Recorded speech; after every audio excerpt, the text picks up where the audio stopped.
За тэгэхээр өнөөдрийн хувьд бол мэдээж хувьцаа эзэмшигчдийн хуралдаа. За 2024 оныг эргээд харах юм бол ер нь BDC компанийн хувьд хөрөнгөний зах зээл дээр яг ямар хуу одоо үзүүлэлтээр ажиллав. За хамгийн сүүлийн тайлангуудаас нь харахаар за ялангуяа одоо брокерийн чиглэлээр явуулсан үйл ажиллагааны үнийн дүн бол 22-23 онтой харьцуулахад нэлээд өссөн байна. За мэдээж ногдол ашиг одоо тарах энэ шийдвэрээ бас өнөөдөр танилцуулах бах те. Тэгэхээр ер нь 24 оныг маш товчхонд өгнө. Тийм, ер нь 24 он бол BDC компанийн хувьд амжилтаар 20 жил болж өнгөрлөө.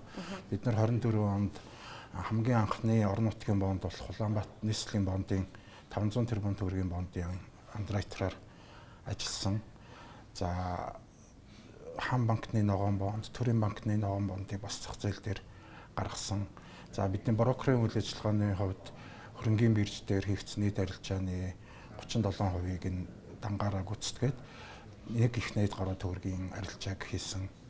За яг компанийн ашигын хувьд бол өнгөрсөн оныхоо 1.1 тэрбум төгрөгийн ашигаас бараг 500%-аар нэмэгдээ 6.5 тэрбум төгрөгийн ашигтай ажилласан гэдэг. Яг тоогоор илэрхийлэх үзүүлэлтүүд бол энэ байна. Үүнээс гадна ер нь компани боловсруучийн талдаа, IT програм хангамж талдаа маш олон ажлуудыг хийж гүйцэтгэсэн юм жил болсон. За 24 оны үйл ажиллагаанаас 1.2 тэрбум төгрөгийн ногдол ашиг тараахаар тууцаас шийдвэрлсэн байгаа. Өнөөдөр хувьцаа эзэмшигчдийн хурлаасаа энэ шийдвэрийг хувьцаа эзэмшигчдэд тайлгнаж мэдэгдэнэ гэсэн үг. Ер нь одоо зах зээл дээр гарч байгаа за бодлоготой холбоотой шийдвэрүүд байна тий. Санхүүгийн зохицуулах орооноос сүүлд гарсан шийдвэрүүд байна. За мөн одоо зохицуулалттай байгууллагуудын одоо зохицуулагч байгууллагуудын зүгээс гаргаж байгаа шийдвэрүүд байна. За ялангуяа банк ус дээр за мөн хөрөнгөний зах зээл дээр үйл ажиллагаа явуулж байгаа хувьцаат компаниуд дээр. Тэгэхээр яг одоо энэ гаргаж байгаа бодлогын шийдвэрүүд цаг үеэ олсон, хэр олсон гэж та бүхэн харж байна. Ер нь зүгээр өөр одоо шийдэх шаардлагатай ямар асуудлууд байна хөрөнгөний зах зээл дээр. Тэг мэдээж ер нь хөрөнгөний зах зээл дээр зохицуулагч байгууллагуудын шийдвэрүүд чухал нөлөөтэй. Үүнээс гадна бизнесийн ерөнхий орчин маань маш чухал нөлөөтэй. Тэгэхээр зохицуулагч байгууллагууд бол ер нь бизнесийн орчин, макро эдийн засгийн төлөв байдлыг харж байгаа шийдвэрээ гаргаж байгаа. Тэгэхээр одоо жишээ нь сая банк байгууллагуудын бонд гаргах дээр тодорхой хэмжээний хязгаарлалт тавилаа. Энэ бол бас энэ хэрэглээний зээлийг хязгаарлах юм уу эсвэл банк байгууллагуудын одоо эрсдлийг тодорхой хэмжээгээр үнэлсэн шийдвэр гэж ойлгож байгаа. Нөгөө талаас бид хамгийн сүүлчийн хорооны удирдлагатай уулзсан андеррайтеруудын уулзсан уулзалт дээр мөнгөний бодлогын зөвлөл буюу одоо Монгол банк, сангийн яам, санхүүгийн зохицуулах хороо эдгээр оролцсон энэ зөвлөл дээр бол юу яригдж байгаа вэ гэхээр андеррайтерийн компаниуд гаднаас хөрөнгө оруулалт өөр дээрээ татах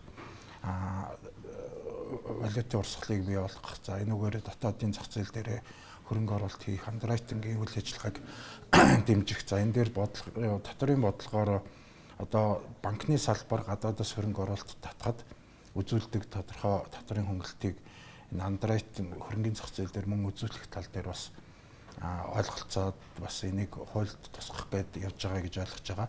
Тэгэхээр энэ бүхэн бол ер нь манай хөрөнгөний зах зээлд маш нааштайгаар нөлөөлнө гэж үзэж байгаа. Топ 100 аж ахуйн нэгжийг тодорхой хэмжээнд одоо IPO гаргахт нь ч юм уу те хөрөнгөний зах зээл дээр ялангуяа одоо шинээр бонд босгоход IPO гаргахт нь зарим одоо талаар хөнгөлнө гэсэн мэдээллийг өнгөрсөн 7 хоногт бас санхүүгийн зохицуулах орооноос танилцуулсан. Тэгэхээр энэ дээр яг ямар боломж, за нөгөө талаас ямар эрсдэл харагдаж байна?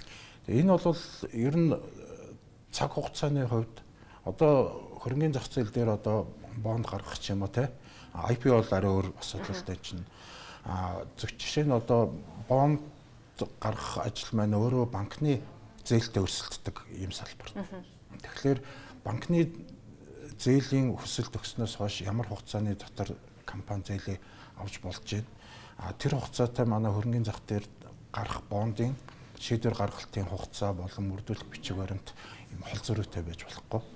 Тийм учраас одоо энийг аль болохоор ойртуулахтай эхний ээлжинд топ 100 аж ахуйн нэгж гээд ингээд арай эрсдэл багтаад томоохон аж ахуйн нэгжүүдийг хамруулад эхний алхмаа хийж гин гэж үзэж байна. Цаашдаа бол ер нь энэ шийдвэр гаргалтын хугацаа богиносоод илүү хөнгөн шуурхай болоод явах болов гэсэн хэлэлттэй байна. Тэгэхээр ярилцлага бас үргэлжлүүлээд Дональд Трампын тарифын бодлогын нөлөөг Монгол улсад яаж нөлөөлж байгаа гэдэг талаар ярилцмаар байна. За ялангуяа уул уурхайн биржийн арилжаан дээр энэ яг ямархуу нөлөө харагдаж байна.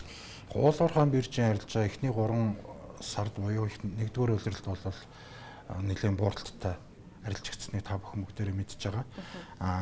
Үүнийгээ дагаад Монголын хөрөнгийн биржийн хувьцааны ханш нэлээд уналттай 220 төгрөг хүртэл унсан. За 5-7 компани ханш бас тодорхой хэмжээгээр унсан.